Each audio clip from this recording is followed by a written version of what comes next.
Europe 1. Le grand direct de la santé avec aujourd'hui Sabrina Philippe, Anne Le Gall, le docteur Martine Pérez et le médecin d'Europe 1, le docteur Gérald Kierzek. Et comme nous sommes lundi, c'est notre rubrique Comment ça marche. On vous explique la médecine dans le détail. Et aujourd'hui, on va parler de la cicatrisation. Alors, la peau est bien plus qu'une simple enveloppe. Vous le savez, on a déjà parlé de la peau dans cette émission. C'est une vraie barrière capable de déclencher toute une cascade de réactions. Alors, comment marche la cicatrisation? C'est ce que vous allez nous expliquer aujourd'hui, docteur Gérald Kierzek. Eh bien justement, c'est le bon mot, la cascade de réactions, puisque c'est exactement ce qui se passe dans une phase de cicatrisation. Donc c'est une réparation tissulaire, il y a une effraction cutanée, c'est-à-dire qu'à un moment donné, il y a une plaie, il y a une brûlure, il y a quelque chose qui a ouvert la peau. Alors soit ouvert mécaniquement, c'est-à-dire qu'il y a une plaie, il va falloir déjà rapprocher les berges, et c'est tout le travail de la suture pour rapprocher ces berges, pour que la cicatrisation naturelle puisse se faire. Et quand je dis cascade, c'est qu'il y a plusieurs phases. Il y a plusieurs phases à cette cicatrisation, et la première phase, c'est déjà une phase qui va, ce qu'on appelle une phase d'altération, c'est-à-dire qu'au lieu de réparer, ça va éliminer tout ce qui est un peu inflammatoire, tout ce qui est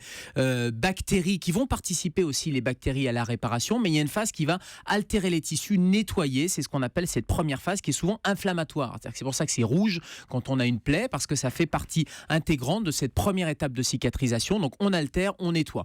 Deuxième phase, on va avoir des vaisseaux qui vont se créer, c'est ce qu'on appelle l'angiogenèse. Il y a des petits vaisseaux qui vont venir et qui ont un rôle fondamental parce que ces petits vaisseaux vont amener un certain nombre de facteurs nutritifs, de sang, de facteurs de nutrition, de facteurs de croissance, et c'est une voie de recherche importante, puisque dans les perspectives d'avenir, ça serait de pouvoir donner en application locale, par exemple, des facteurs de croissance qui vont favoriser l'approvisionnement, le développement de ces petits vaisseaux, avant d'avoir une phase de prolifération, puisqu'il faut réparer, donc forcément il y a un manque de substance, il y a un manque de peau et de tissu, et donc la phase de prolifération, elle est là grâce à ces vaisseaux qui arrivent, et cette phase de prolifération, c'est ce qu'on appelle le bourgeon. D'ailleurs, quand vous avez une plaie, c'est rouge, et puis après ça va être un peu sointant, un peu de fibrine dessus, avant qu'il y ait la croûte, ça fait un petit bourgeon, c'est un peu gros, et d'ailleurs c'est à cette phase de bourgeon qu'il faut se méfier que ça fasse pas trop de bourgeons, parce que sinon la cicatrice va être extrêmement grosse. Et justement la cicatrice, c'est la phase après la prolifération qui doit être contrôlée. Alors naturellement ça bourgeonne pas trop,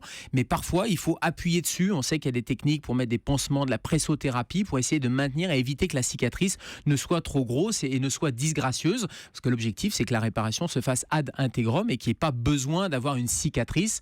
C'est vrai que plus la plaie est grande ou moins elle a été suturée par exemple, plus il va y avoir un phénomène un peu anarchique de cicatrisation, de réépithélialisation. Vous savez, l'épithélium c'est la couche superficielle et la cicatrice va être un peu proliférative, et donc du coup ça va être un peu gros et un peu disgracieux, et parfois ce sont des cicatrices qui sont à vie. On ne sait jamais vraiment quand il faut aller se faire mettre des points ou pas. Quand on a une cicatrice, quand on s'ouvre la peau, en fait, ça dépend de la profondeur ou de la taille? Alors, quand on a une cicatrice, déjà, c'est à la phase ultime, donc c'est déjà trop tard. Par contre, quand on a une plaie, une coupure, une lésion, la suture, il faut bien comprendre que c'est un rapprochement mécanique pour que la cicatrisation naturelle se fasse.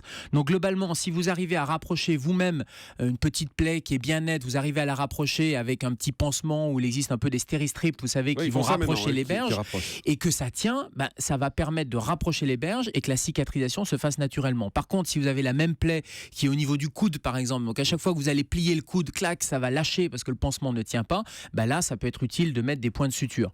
L'autre critère, c'est bien sûr la profondeur, la taille. Si c'est trop grand, ça va pas tenir avec un pansement, mais il y a un autre critère qui est le délai. Si vous êtes au-delà de 6-8 heures de l'événement, de la plaie, c'est trop tard pour aller faire des points de suture. Pourquoi? Parce que la cicatrisation a déjà démarré. Vous savez, la cicatrisation, c'est un phénomène qui se met en branle tout de suite, et du coup, si vous avez déjà un phénomène qui a démarré, le fait d'aller suturer dessus, ça va plus être délétère qu'autre chose. Le seul risque, c'est que si vous n'avez pas suturé, vous n'avez pas rapproché les berges, ça va être un peu une plaie béante qui va cicatriser quand même, mais qui va faire une cicatrice qui va être un peu plus importante. L'autre question à laquelle on m'a répondu des choses sans arrêt différentes, et je vais enfin avoir la bonne réponse. Vous, docteur Kierzek, la croûte, il faut l'enlever ou pas?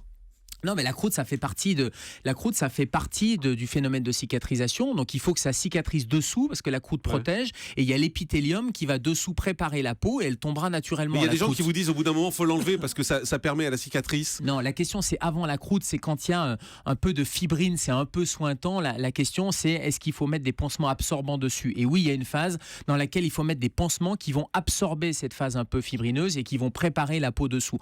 Mais la croûte, si vous grattez la croûte, si vous enlevez la croûte, ça va saigner et vous allez repartir dans une phase inflammatoire, c'est-à-dire vous allez revenir un peu en arrière. Donc la croûte, elle doit tomber naturellement et la croûte, elle est là pour protéger, pour faire une espèce de toit sur la peau, le temps que dessous, l'épithélium, ça puisse repousser, parce que c'est une histoire de repousse de la peau dessous. L'autre question souvent, c'est sur les brûlures. Est-ce qu'il faut ou pas percer les cloques, puisque finalement c'est un phénomène de cicatrisation. Alors là, il y a deux écoles. Il y a soit on perce la cloque, mais si on perce la cloque, il faut enlever, donc la découper complètement, parce que sinon ça va affaisser cette cloque, ça va enlever la lymphe et ça va plutôt gêner qu'autre chose. Et la deuxième école qui est de dire bah non, on la laisse et ça va partir tout seul et ça fait partie de la protection et de la cicatrisation naturelle.